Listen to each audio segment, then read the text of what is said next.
साथियों, जय भीम, जय भारत, जय संविधान। आज आपके बीच में एक महत्वपूर्ण अपील को लेकर आया। मैं इस अपील को करना अपना कर्तव्य भी मानता हूं और नैतिक जिम्मेदारी भी। साथियों, डॉक्टर बाबा साहब अम्बेडकर ने कहा था कि हम प्रथम और अंतिम भारतीय हैं।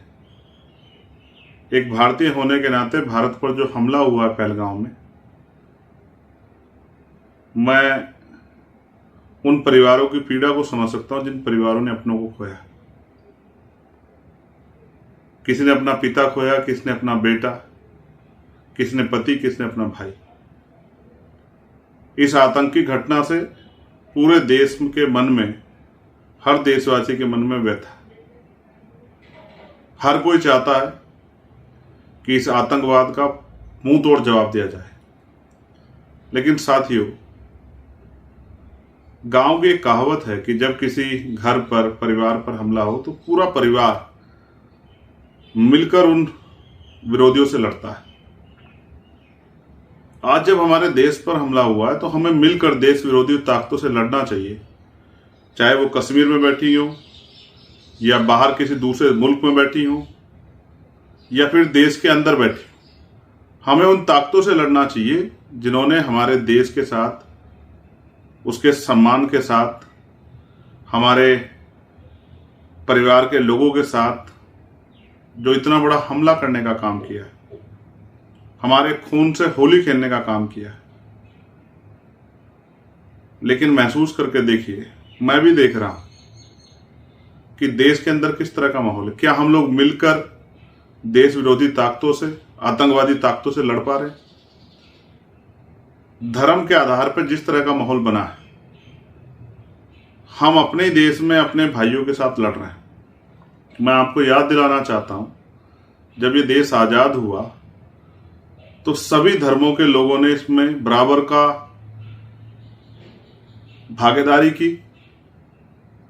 सभी धर्मों के लोगों ने इसमें बढ़ चढ़कर भागीदारी की और सभी ने अपना खून जो है देश को आजाद कराने के लिए दिया। मुस्लिम भाइयों ने भी अपनी जिम्मेदारी को बहुत मजबूती से अदा किया।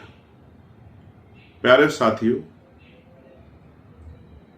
जब हम देखते हैं कि एक बहुत बड़ी कुर्बानी देश की आजादी में मुस्लिम समाज के लोगों की है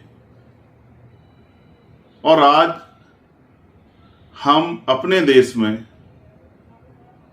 मुसलमान भाइयों के साथ जिस तरह की हिंसा में शामिल हो रहे हैं, तो मेरे मन में ये खतरा पैदा होता है कि जो दूर बैठा दुश्मन है, दूर किसी देश में या देश के अंदर ही, उसने यही सोचा होगा कि किस तरह देश के अंदर आंतरिक जो है एक युद्ध छिड़ जाए, कि देश के लोग आपस में अपने आप लड़ते रहें। दुश्मन यही तो चाहता है और हम उस दुश्मन के मंसूबों को कामयाब कर रहे हैं। तो हम उसके मोहरे, उसकी टूल किट नहीं है तो क्या है?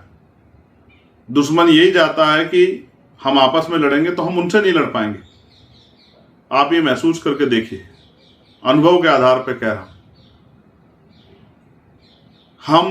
मैं मानता हूं कि गुस्सा हम लोगों में है, उनमें भी नौजवानों में देश के प्रति जो हमला हुआ है उसको लेके एक बहुत बड़ा आक्रोश और गुस्सा है। लेकिन आप महसूस कीजिए कि अगर इस गुस्से का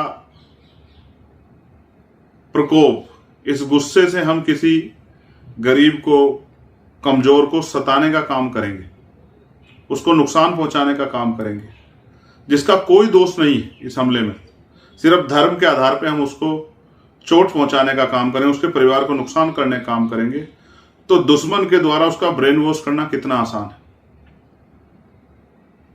जिन्होंने कल हमें अपनी गोद में खिलाया, जिनके द्वारा हम स्कूलों में पढ़े या जिनके साथ हमने आगे बढ़ने का संकल्प लिया, आज हम उन्हीं के खिलाफ लड़ रहे हैं।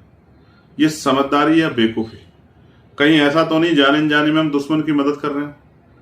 इसलिए मैं आपसे ये अपील करता हूं कि ये वो समय है कि हमें समझदारी से एकजुट होकर देश विरोधी ताकतों से, आतंकवाद से लड़ना है।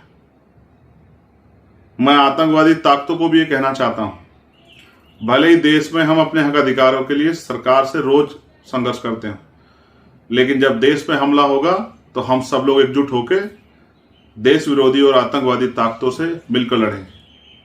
ये बात मैं स्पष्ट रूप से कहना चाहता हूं, क्योंकि देश पहले, देश का सम्मान पहले। लेकिन मैं नौजवान भाइयों से अपील भी करता हूं कि दुश्मन की चाल में आके देश में अपने साथ रहने वाले भाइयों से ना लड़े और ऐसा माहौल ना बनाए कि दुश्मन बिना कुछ करे ही जीत जाए। मैं सरकार से भी अपील करता हूं, बहुत जल्द, इतना बड़ा हमला तो हो गया, बहुत जल्द अमरनाथ यात्रा आ रही, उसकी सुरक्षा के पुख्ता इंतजाम करें जिससे श्रद्धालुओं पे कोई खतरा ना बने। और जो आतंकवादी जिन्होंने ये घटना को अंजाम दिया है, हमारे खून से होली खेली है, उनको बिल से निकालकर ऐसी कठोर से कठोर सजा दें कि दोबारा कोई इस तरह की घटना करने से पहले 1000 बार सोचे। लेकिन साथ साथ मेरी देशवासी से अपील है कि जो दुश्मन चाहता है वो ना करें, अपने भाइयों से ना लड़ें। आप सभी का बहुत बहुत आभार।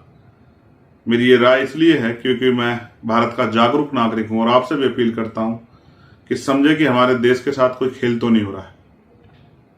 अभी तो दुश्मन हमसे दूर है, उसकी पहचान भी हमसे दूर है, लेकिन मुझे उम्मीद है कि अब हम समझदारी से आगे बढ़ेंगे और मिलकर दुश्मन से और देश विरोधी ताकतों से, आतंकवादी ताकतों से लड़ेंगे। हमें यह भी समझना होगा कि दुश्मन भी ये चाहता है कि हम आपस में लड़ें। भाई, भारत के मुसलमान का पाकिस्तान के मुसलमान से क्या मतलब है? हम किसी की कई की सजा दूसरे को नहीं दे सकते हैं, ये न्याय का सिद्धांत भी नहीं है। इसलिए सिर्फ धर्म के आधार पर अपने भाइयों से ना लड़ें और मिलकर आतंकवाद से लड़ें, ऐसी भी मैं आपसे अपील करता हूं। आपका भाई चंद्रशेखर आजाद।